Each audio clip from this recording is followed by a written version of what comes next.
তাৰ কথাটো এনেকুৱা মইতো ভাবোঁ মোৰো চিকিউৰিটিবোৰ উঠাই দিব লাগে। এতিয়া জুবিন গাৰ্গৰ ঘটনাৰ সময়ত দেখিলে মানুহে ভিআইপিক কিমান বেয়া পায়। সেইকাৰণে ভিআইপিটো থাকিবই নালাগে। মইতো বিচাৰোঁ মোৰ পৰাও এইবোৰ উঠাই লৈ যাওক। এতিয়া উপায় নহ'লে আমিতো কাবাক নিৰাপত্তা দিব লাগে। কিন্তু মইতো নিজে বিচাৰোঁ যে মোৰ মন্ত্ৰী এম.এল.এ কাৰো লগত চিকিউৰিটি থাকিব নালাগে। আমি কিমানৰ PSO উঠাই দিছোঁ। আটাইতকৈ ক'ব গ'লে আমাৰ দিনতে 4,000 PSOৰ পৰা আমি 600লৈকে নমাই দিছোঁ। আৰু সেই পুলিচবিলাক এতিয়া ৰাস্তাত ডিউটি কৰে। তাৰ কথাটো এনেকুৱা মইতো ভাবোঁ মোৰো চিকিউৰিটিবোৰ উঠাই দিব লাগে। এতিয়া জুবিন গাৰ্গৰ ঘটনাৰ সময়ত দেখিলে মানুহে ভিআইপিক কিমান বেয়া পায়।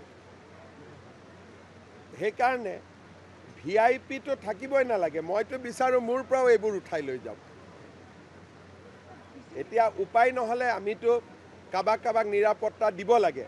কিন্তু মইতো নিজে বিচাৰোঁ যে মোৰ মন্ত্ৰী এম.এল.এ কাৰো লগত চিকিউৰিটি থাকিব নালাগে। আমি কিমানৰ PSO উঠাই দিছোঁ। আটাইতকৈ ক'ব গ'লে আমাৰ দিনতে 4,000 PSOৰ পৰা আমি 600লৈকে নমাই দিছোঁ। আৰু সেই পুলিচবিলাক এতিয়া ৰাস্তাত ডিউটি কৰে। তাৰ কথাটো এনেকুৱা মইতো ভাবোঁ মোৰো চিকিউৰিটিবোৰ উঠাই দিব লাগে। এতিয়া জুবিন গাৰ্গৰ ঘটনাৰ সময়ত দেখিলে মানুহে ভিআইপিক কিমান বেয়া পায়। সেইকাৰণে ভিআইপিটো থাকিবই নালাগে। মইতো বিচাৰোঁ মোৰ পৰাও এইবোৰ উঠাই লৈ যাওক। এতিয়া উপায় নহ'লে আমিতো কাবাক নিৰাপত্তা দিব লাগে। কিন্তু মইতো নিজে বিচাৰোঁ যে মোৰ মন্ত্ৰী এম.এল.এ কাৰো লগত চিকিউৰিটি থাকিব নালাগে। আমি কিমানৰ PSO উঠাই দিছোঁ। আটাইতকৈ ক'ব গ'লে আমাৰ দিনতে 4,000 PSOৰ পৰা আমি 600লৈকে নমাই দিছোঁ। আৰু সেই পুলিচবিলাক এতিয়া ৰাস্তাত ডিউটি কৰে।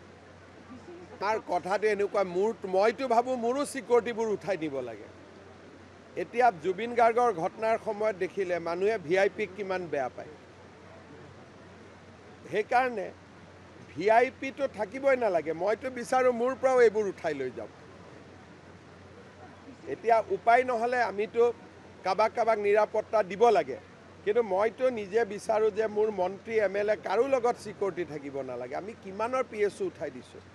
আটাইতকৈ ক'ব গ'লে আমাৰ দিনতে 4,000 PSOৰ পৰা আমি 600লৈকে নমাই দিছোঁ। আৰু সেই পুলিচবিলাক এতিয়া ৰাস্তাত ডিউটি কৰে। তাৰ কথাটো এনেকুৱা মইতো ভাবোঁ মোৰো চিকিউৰিটিবোৰ উঠাই দিব লাগে। এতিয়া জুবিন গাৰ্গৰ ঘটনাৰ সময়ত দেখিলে মানুহে ভিআইপিক কিমান বেয়া পায়। সেইকাৰণে ভিআইপিটো থাকিবই নালাগে। মইতো বিচাৰোঁ মোৰ পৰাও এইবোৰ উঠাই লৈ যাওক। এতিয়া উপায় নহ'লে আমিতো কাবাক নিৰাপত্তা দিব লাগে। কিন্তু মইতো নিজে বিচাৰোঁ যে মোৰ মন্ত্ৰী এম.এল.এ কাৰো লগত চিকিউৰিটি থাকিব নালাগে। আমি কিমানৰ PSO উঠাই দিছোঁ। আটাইতকৈ ক'ব গ'লে আমাৰ দিনতে 4,000 PSOৰ পৰা আমি 600লৈকে নমাই দিছোঁ। আৰু সেই পুলিচবিলাক এতিয়া ৰাস্তাত ডিউটি কৰে।